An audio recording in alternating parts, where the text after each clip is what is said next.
Herzlich willkommen EMTB News. Wir haben einen ziemlich coolen Vergleichstest gemacht mit Lite-EMTBs und wollen hier in dem Video über das Scott Voltage E-Ride 900 Tuned reden. Ein bisschen langhubigeres Lite-EMTB mit TQ HPR 50 Motor. Mitch, erzähl mal die Eckdaten. Die Eckdaten, also wir haben 160 mm an der Front, 155 mm am Heck. Damit hat es den meisten Federweg, am Heck zumindest. Auf jeden Fall. Wir haben auch ein Fox Factory Fahrwerk, das heißt die Float 36 mit Crip 2 Kartusche. Wir haben den Float X Dämpfer als Nude-Version hinten verbaut, weil, wie man wahrscheinlich sieht man nichts. Also der Dämpfer ist im Rahmen verschwunden bei den Scott Bikes. 29er. TQ-Motor, hat der Rico schon erwähnt. Ansonsten Akku 360 Wattstunden. Genau. Dann gibt es einen Range Extender von TQ dazu. Exakt. 60 Wattstunden. Und wenn wir schon über 360 Wattstunden reden, also auch Akkukapazität und Gewicht, wir landen am Ende bei diesem Fahrrad ohne Pedale bei 19,2 Kilogramm. Damit ist es nicht das leichteste, aber auch nicht das schwerste im Test. Exakt. Wir haben 6 Lite-EMTBs getestet.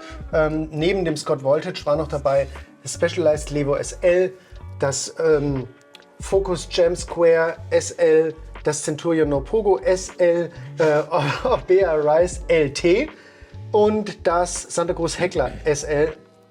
Die waren alle dabei und jetzt geht es aber, wie gesagt, um das Scott Voltage, was in meinen Augen eher schon ein Enduro ist.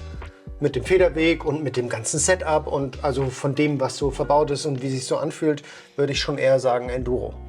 Ja, es ist auf jeden Fall Enduro-ig. Ja? Also man kann es auf jeden Fall sehr rannehmen. Das Heck ist ziemlich plush und es kann einiges wegstecken, sagen wir es mal so. Ja. Geo würde ich vielleicht noch ganz kurz eingehen. Es ist für eine Rahmengröße L relativ groß. Es hat eine 485er Reach. Das ist, glaube ich, auch eins der größten Fahrräder im Test. Auf jeden Fall. Es hat einen Stack von roundabout 630, also nicht ganz so hoch. Zusammen mit diesem Einheitscockpit, dem Syncros Hixon heißt er. Ne? Ja, genau. Sozusagen diese Carbon-Einheit aus Vorbau und Lenker, die aber relativ wenig Rise hat. Also damit ist die Front relativ niedrig. Lenkwinkel knapp unter 64 Grad und der Sitzwinkel schön steil mit 77,1, was mir natürlich gut gefällt.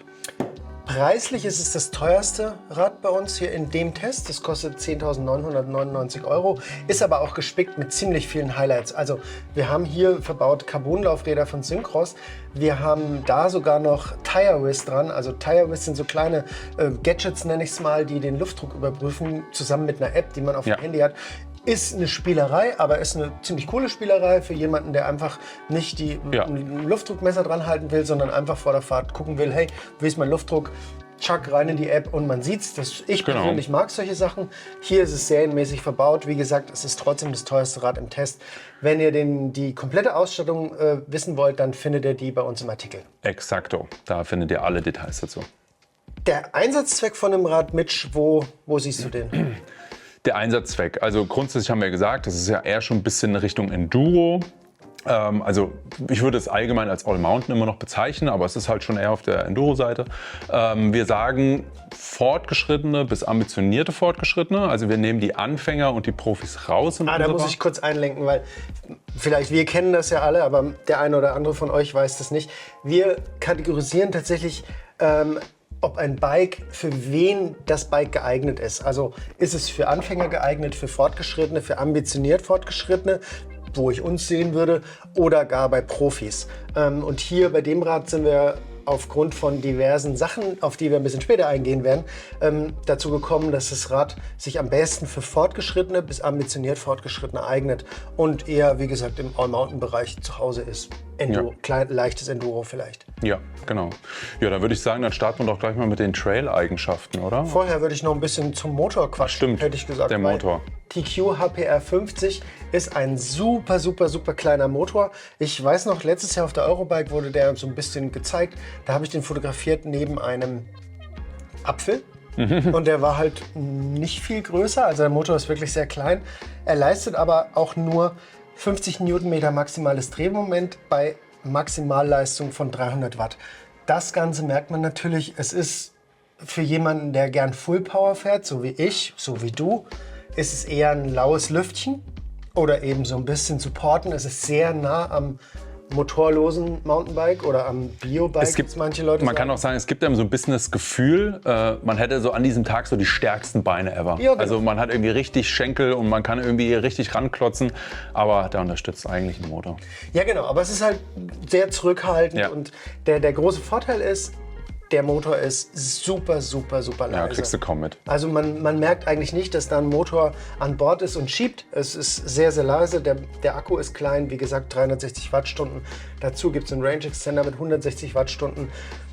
Vom Verbrauch her auch spannender Motor. Also es ist ein cooler Motor auf jeden Fall. Macht Spaß. Schiebt halt nicht wie manch andere Motoren, wie zum Beispiel ein Fazua Ride 60, der schiebt auf jeden Fall mehr, oder ein Bosch SX. Ja, definitiv. Genau, jetzt können wir aber gern zum Test kommen. Na gut, okay. Ja, also fangen wir einfach mal klassisch an mit dem Appel. Also im Appel muss ich sagen, gerade für mich und auch für die anderen Tester bei uns im Vergleichstest, hat sich die Sitzposition als effektiv oder effizient, besser gesagt, gezeigt. Das heißt, man sitzt relativ aufrecht.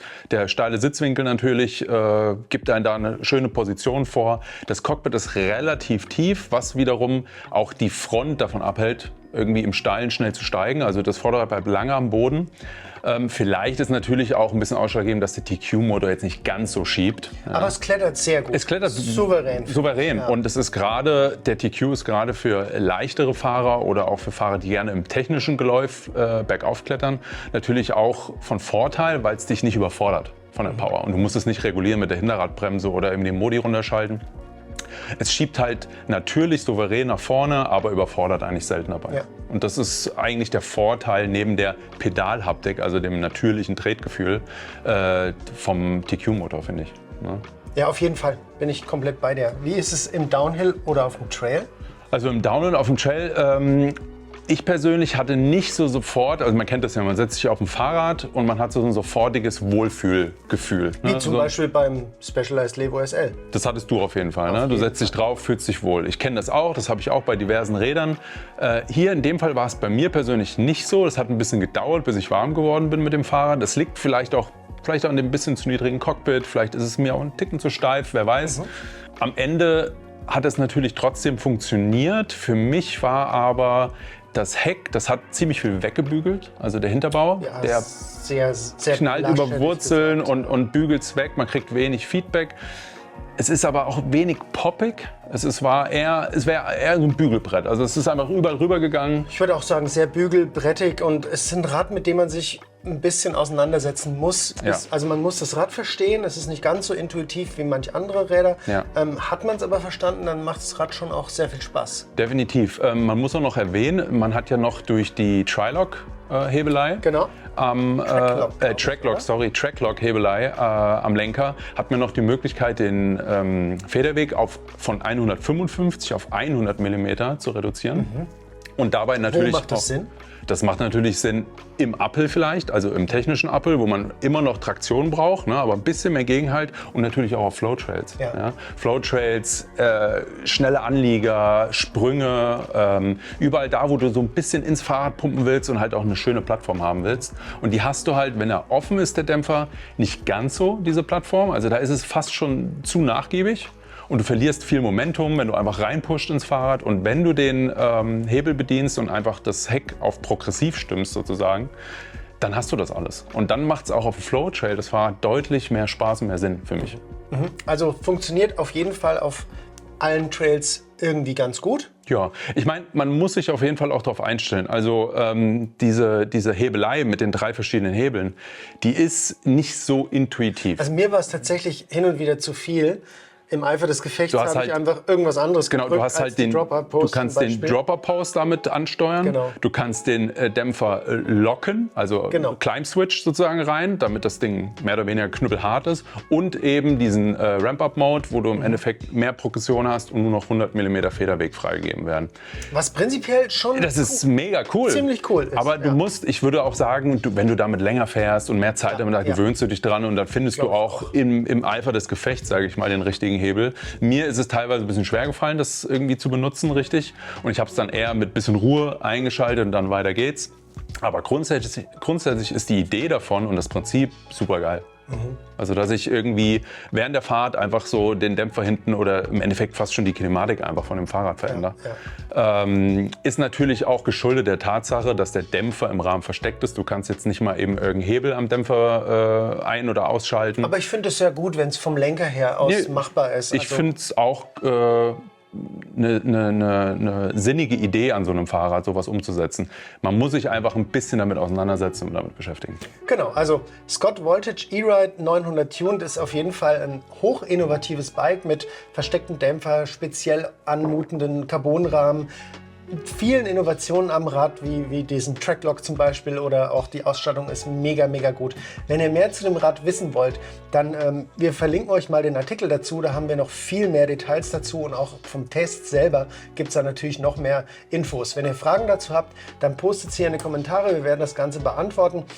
Lasst ein Abo da, lasst ein Like da, wenn euch das Video gefallen hat, da freuen wir uns drüber.